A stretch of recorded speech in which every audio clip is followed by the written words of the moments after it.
Assalamualaikum warahmatullahi wabarakatuh. Allahumma sholli ala Sayyidina Muhammad wa ala ali Sayyidina Muhammad. Pemirsa yang dirahmati Allah, marilah kita simak ceramah dari Buya Ar-Razi Hasyim dengan tema mengaktifkan sumber malaikat.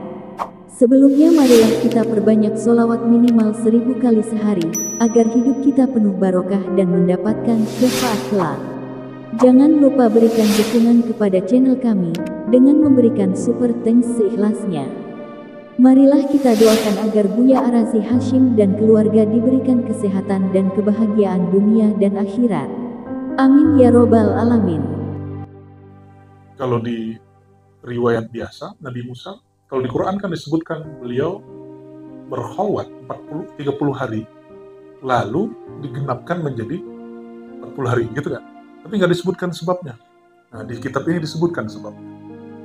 Nah, di bagian bawahnya, wa wa'adna Musa 30 lailatan wa atmamnaha bi 10 fatamma miqatu rabbih 40 lailatan. Musa buat perjanjian dengan kami untuk datang berkhalwat di masjid Sinai, di gua Sinai, di lembah Sinai 30 hari. Wa atmamnaha bi 10. Lalu kami sempurnakan menjadi 10 hari lagi, yaitu 40. Fatamma miqatu rabbih, maka miqat Rabbnya kepada Musa, Nabi Musa menjadi 40 hari. Maka miqat di sini berarti waktu. Ya. Wa dzalika anna Musa alaihi salam wa'ada Bani Israil wa hum bi Misra. Nabi Musa menjanjikan Bani Israel, sedangkan Bani Israel di Mesir. Anna Allah Ta'ala idza ahlaka aduwahum wastanqadhahum min aydihim ya'tihim bi kitabin min indillah fihi tibyanul halal wal haram wal hudud wal ahkam. Ya. Allah apabila ingin membinasakan musuh mereka, musuh Bani Israel, dan membebaskan mereka dari cengkraman kezaliman Bani Israel, ya'tihim, Allah beri mereka kitab min indillah, ya. Yang di situ ada penjelasan halal, haram, hudud dan ahkam. Falamma fa'ala Allah dzalika wa ahlaka Fir'aun sa'ala Musa rabbahu al-kitab. Ya, seperti tadi, ya. Ketika Allah melakukan itu, hancurkan Fir'aun, Nabi Musa meminta Alkitab. Fa'amarahu Allah Ta'ala ayyasuma 30 yawman. Lalu diperintahkan Nabi Musa puasa 30 hari. Maka bagusnya suluk Ramadan langsung siangnya puasa. Itu. Wa huwa Dzulqa'dah, yaitu di bulan Dzulqa'dah. Falamma tammat 30, setelah 30 hari Dzulqa'dah, setelah Dzulqa'dah Dzul-apa? Dzulhijjah. Ankara khulufa fammihi fatasawwaka bi'audin kharnu. Nabi Musa pas kalau orang puasa itu karena nggak makan, mulutnya bau nggak?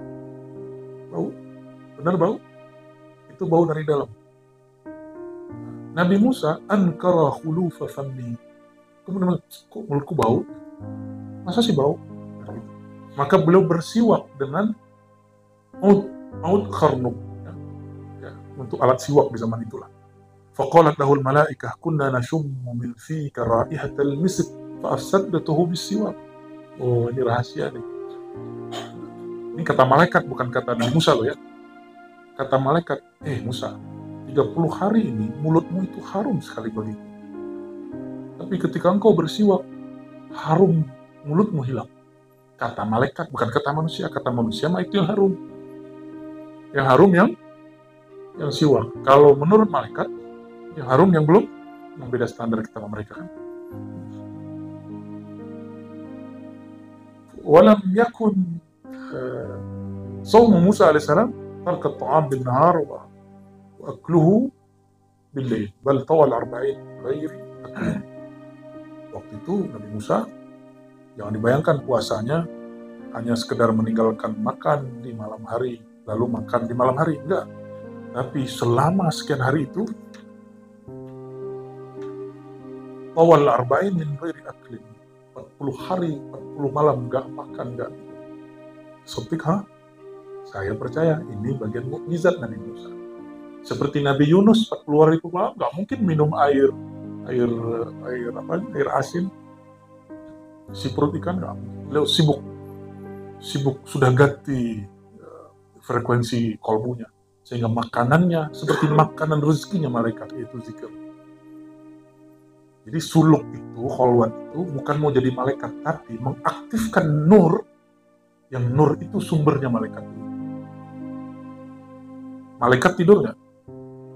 Malaikat makan nasi, minum air, malaikat kawin, malaikat banyak ngomong, malaikat bercanda, enggak. Malaikat marah, enggak, kecuali disuruh marah.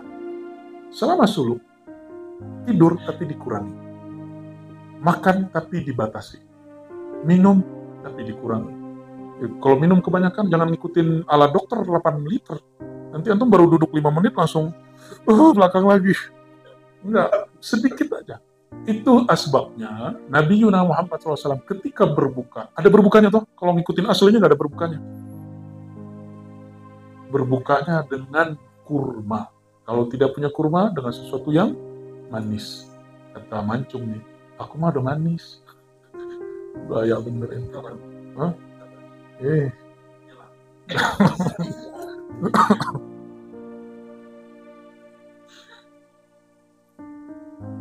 Perut itu kalau dia kosong, awal-awal itu bikin gelisah. Tapi kalau orang sudah tahu nikmatnya perut kosong, dia akan kecanduan telat makan. Ini mohon maaf, ini beda dengan standar kita hidup biasa. Biasa ada sarapan, ada makan siang, ada makan malam. Kalau antum kan ada ngemil sore, ngemil duha, aduh repot ya. Kan ini kaidah. Dalla ala anna khuluwal ma'dati min at-ta'am aslun kabirun fil bab. Jadi salah satu inti dari latihan manusia dalam kholwat adalah mengosongkan perut. Perut ini kalau kosong, syahwatnya melemah, emosinya menurun, angan-angannya stabil. Kenapa angan-angan banyak? Perutnya banyak, perutnya masih itu. Kenapa emosinya ini? Karena kita pengen kenyang gitu. Orang yang ingin kenyang itu akan gampang marah. Itu sebabnya orang-orang yang demo itu, dia dijanjiin makan setelah demo atau pertengahan demo. Ntar ada jatah, ntar bikin dulu dia marah kan. Ya, itu temanku yang koordinator demo cerita. Dapat nasi bungkus tuh. Ini pakarnya ini, salah satu pakarnya.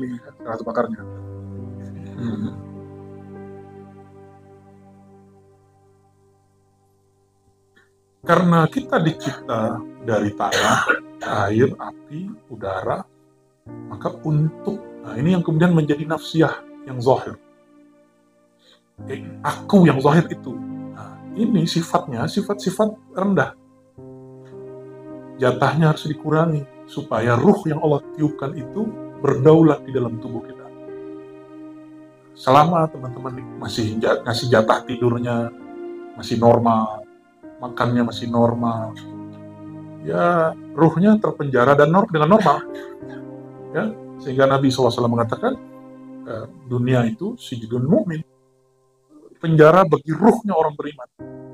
Ruh kita terpenjara. Kalau ruh terpenjara, maka dia tidak bisa mencari akses berita kemana-mana. Tapi jika dia kemudian diriyadhahi, dilatihankan, ditirakatkan, ruhnya merdeka. Kalau dia sudah merdeka, ada kabar turun di mana, dia bisa ikut di sana. Nah, coba lihat. Ini bagian inti sebelum kita loncat ke satu riwayat di sini, baru masuk ke kitab Al-Inbah, ya.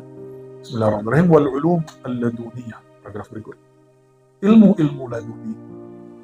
Apa yang disebut laduni? Laduni bukan ilmu kebal, bukan ilmu baca isi hati orang. Ladun artinya ilmu yang direct from Allah, yang langsung diakses dari Allah Subhanahu wa Ta'ala. Jadi apa ilmu laduni? Nggak ada perantara, nggak ada media, nggak pakai Google, nggak pakai kitab. Hatta gurunya pun sudah tiada di situ. Gurunya sudah tiada di situ, kecuali hanya baginda Rasulullah Sallallahu Alaihi Wasallam. Laduni itu apa? Ilmu yang langsung. Kalau langsung ketemu kan? Kalau nggak ketemu, bukan laduni, namanya futuh. Kalau tiba-tiba lagi zikir dapat, nah itu namanya wahabiyah. ilmu yang dihadiahkan Allah. Kalau futuh, dibimbing guru 3, dapatnya 10. Itu namanya futuh. Diajarin 3, secara sir Allah kasih hadiah. Nah, kalau wahbiyah, kita lagi zikiran, antum disebut lagi robito, lagi tawajuh, lagi mu'allim, muhadasah khitriyah. Lalu ada, nah itu namanya wahbiyah. Tapi ada orang yang ruhnya kemudian diundang Allah ke hadiratnya. Nah, maka boleh disebut mahiyal ulum alladuniyah. Al-ilmu alladhi akhadahu al-abdu min hadratir rabb mubasyarah bila wasitah. Nah, babnya disebut hadrah. Hadrah itu artinya hadir. Jadi Allah itu punya forum juga untuk kekasih-kekasihnya. Nah, itulah hadratullah. Maka ketika kawan-kawan kita di majelis hikam yang lama, ya, mereka bertawasul sebelum ngaji, ila hadratillah. Disalahpahami orang yang tidak paham. Mereka kira kita kirim Fatihah kepada Allah. Enggak. Hadratillah bukan kepada Allah. Bukan ilallah. Ila hadratillah itu kepada hadiratnya Allah. Maksudnya supaya Allah membuka alam hadrahnya. Kalau Allah sudah buka alam hadrahnya, lah dunia turun. Itu maksudnya. Allah nggak butuh Fatihah kita. Allah nggak perlu bacaan kita. Emang Allah perlu salawat kamu? Ya, salawatnya Pak Tabah perlu nggak? Zikirnya? Allah miskin nggak kalau Pak Tabah ini nggak tabah? Nggak ada urusannya. Al-ulum alladuniyah fi qulubil munqati'ina ila Allah darbun minal mukalamah. Ilmu laduni yang ada di kalbu orang yang sudah munqati' ila Allah, sudah wusul kepada Allah, sudah selesai hatinya melepas selain Allah. Darbun minal mukalamah. Ini urusan kalbu, bukan urusan badan loh ya. Badan tetap di dunia, badan tetap bekerja, pikiran tetap bekerja, tapi kalbunya hanya bersama Allah. Orang yang bilang, kok sulit ya milah-milah, karena dia nggak berguru. Setelah antum berguru talqin, sekarang mudah nggak zikir kolbu? Walaupun pikirannya banyak. Lalu kita merasakan, oh ada loh pergerakan was-was, pergerakan lintasan khatarat, ada zikir kolbu, dia beda ternyata. Benar nggak? Kita zikir, oh, ada yang melintas. Disitulah seorang manusia sadar, oh di dalam diriku banyak jalan tol. Banyak pasar, banyak file, banyak ruang, banyak alam. Ada alam-alam khatarat, ya. Ada alam-alam zikrullah. Itu. Kayaknya dia masuk alam khatarat.